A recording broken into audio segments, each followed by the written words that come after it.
ದೊಡ್ಡಬಳ್ಳಾಪುರದ ಒಕ್ಕಲಿಗರ ಭವನದಲ್ಲಿ ಇಂದು ಹಮ್ಮಿಕೊಂಡಿದ್ದ ತಾಲೂಕು ಮಟ್ಟದ ಕಾರ್ಯಕರ್ತರ ಸಭೆಯಲ್ಲಿ ಮಾತನಾಡಿದ ಅವರು, ಸಂವಿಧಾನವನ್ನ ಬದಲಾವಣೆ ಮಾಡುತ್ತೇವೆ ಎಂದು ಹೇಳುವ ಬಿಜೆಪಿಗೆ ಸೋಲಿನ ರುಚಿ ತೋರಿಸಬೇಕು. ಕೋವಿಡ್ ಸಮಯದಲ್ಲಿ ಲಕ್ಷಾಂತರ ಜನಕ್ಕೆ ಬೆಡ್ ಸಿಗಲಿಲ್ಲ, ವೈದ್ಯರು ಸಿಗಲಿಲ್ಲ. ಅಂತಹ ಬಿಜೆಪಿ ಅಭ್ಯರ್ಥಿ ಡಾಕ್ಟರ್ ಕೆ ಸುಧಾಕರ್ ವಿರುದ್ಧ ಬಿಜೆಪಿ ನಾಯಕರೇ ಟೀಕೆ ಮಾಡುತ್ತಿದ್ದಾರೆ. ಚಿಕ್ಕಬಳ್ಳಾಪುರದಲ್ಲಿ ದ್ವೇಷ ರಾಜಕೀಯ ಮುಗಿದು ಕಳೆದ 10 ತಿಂಗಳಿಂದ ಒಂದು ಕೇಸ್ ಇಲ್ಲ. ಪೊಲೀಸ್ ಠಾಣೆ, ಕೋರ್ಟ್ಗೆ ಅಲೆಯುವ ಪರಿಸ್ಥಿತಿ ಇಲ್ಲ. ಈ ಹಿಂದೆ ಯುವಕರನ್ನ ಟಾರ್ಗೆಟ್ ಮಾಡಿ ಜೈಲಿಗೆ ಕಳಿಸುತ್ತಿದ್ದರು ಎಂದರು. ದೊಡ್ಡಬಳ್ಳಾಪುರಕ್ಕೆ ಮೆಟ್ರೋ ಯೋಜನೆ ಜಾರಿಗೆ ಕ್ರಮ ತೆಗೆದುಕೊಳ್ಳಲಾಗುವುದು. ಎತ್ತಿನ ಹೊಳೆ ಶುರು ಮಾಡಿದ್ದು ಕಾಂಗ್ರೆಸ್, ಮುಕ್ತಾಯ ಮಾಡುವುದು ಕಾಂಗ್ರೆಸ್ ಎಂದರು.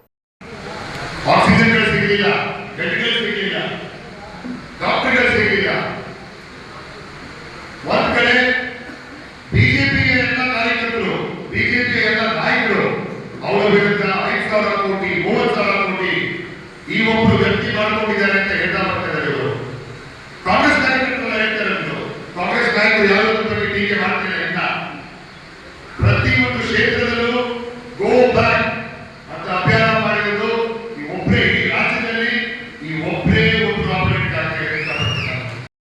ಕಾಂಗ್ರೆಸ್ ಸರ್ಕಾರ ಇದೆ, 4 ವರ್ಷ ಇಲ್ಲಿ ನಮ್ಮ ವೆಂಕಟಪ್ಪ ಸ್ವಾಮಿ ಇದ್ದಾರೆ, ಮತ್ತೆ ನಮ್ಮೆಲ್ಲ ಹಿರಿಯ ನಾಯಕರುಗಳೆಲ್ಲ ಇದ್ದಾರೆ, ನಮ್ಮ ಬ್ಲಾಕ್ ಪ್ರೆಸಿಡೆಂಟ್ಗಳು, ಡಿಸ್ಟ್ರಿಕ್ಟ್ ಪ್ರೆಸಿಡೆಂಟ್ ಎಲ್ಲರೂ ಇದ್ದಾರೆ. ದೊಡ್ಡಬಳ್ಳಾಪುರಕ್ಕೆ ಮೆಟ್ರೋ ಪ್ರಾಜೆಕ್ಟ್ ಬರಲೇಬೇಕು ಅಂತ ವೆಂಕಟಪ್ಪ ಸಾಹೇಬರು ಹೆಚ್ಚಿನ ಹೋರಾಟ ಹೇಳಿದ್ದಾರೆ. ದೊಡ್ಡಬಳ್ಳಾಪುರದ ಮೆಟ್ರೋ ಬಂದ್ರೆ ಬೆಂಗಳೂರು ಕನೆಕ್ಟ್ ಆದಂಗೆ ಆಗುತ್ತೆ. ಎಲ್ಲ ನಾಯಕರ ಒಂದು ಆಸೆ ಇದು.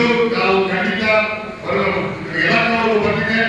ಇನ್ನು ಕೆಲವು ವರ್ಷಗಳಲ್ಲಿ ದೊಡ್ಡಬಳ್ಳಾಪುರ ತಲುಪುವ ಕೆಲಸ ಬರೀ ಕಾಂಗ್ರೆಸ್ ಪಕ್ಷ ಮಾಡಕ್ಕಾಗುತ್ತೆ. ಯಾಕೆ ಈ ಒಂದು ಕಾರ್ಯಕ್ರಮ ಸಾಧ್ಯವಾಗಲ್ಲ.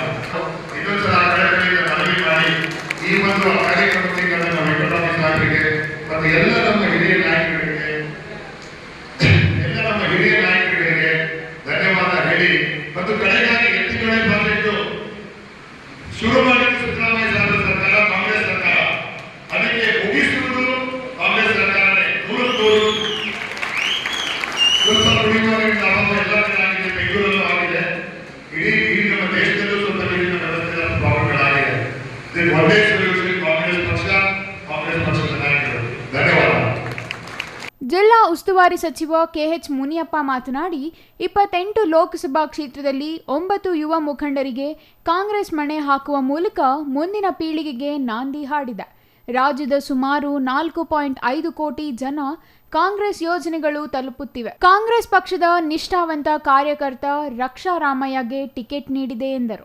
Mahesh, CTV news, Doddaballapura.